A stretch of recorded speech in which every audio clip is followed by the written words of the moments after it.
বাঘবৰত এআইডিএফৰ নেতা বদৰুদ্দিন আজমলৰ বিতৰ্কিত মন্তব্য অযোধ্যাৰ ৰাম মন্দিৰত প্ৰাণ প্ৰতিষ্ঠাৰ সময়ছোৱাত মুছলমানসকলক ৰেলত ভ্ৰমণ নকৰাৰ পৰামৰ্শ সাংসদগৰাকী ইফালে বিজেপিক মুছলমানৰ শত্ৰু আখ্যা বদৰুদ্দিন আজমলৰ কদমতলাত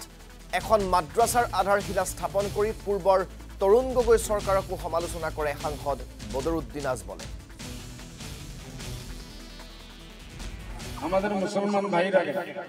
20 তারিখ থেকে লিয়ে 24-25 তারিখ পর্যন্ত কেউ যে ট্রেনে সফর করে পুরো ভারতবর্ষ এই যে রাম জন্মভূমির মুক্তি রাখা হইল রামের মুক্তি রাখা হইল ওই দিন তারা পুরো পৃথিবী দেখে লাখ লাখ মানুষ আর ভারতবর্ষ থেকে তো টাকাইতেছে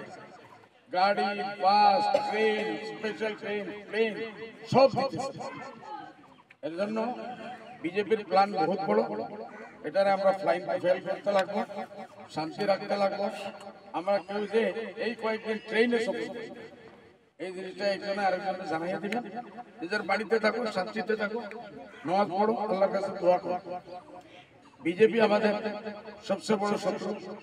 জানের শত্রু দিনের শত্রু ইমানের শত্রু আজানের শত্রু মাদ্রাসার শত্রু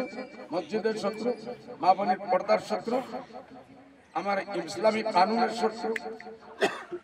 তালাকের শত্রু কংগ্রেস সরকারে গরিব নহয় দিয়াসু নহয় দিদিম নহয় হইলে 10টা ফটো আজকে ডিটেনশন ক্যাম্প কে বানাইছে এই তরুণ গগৈ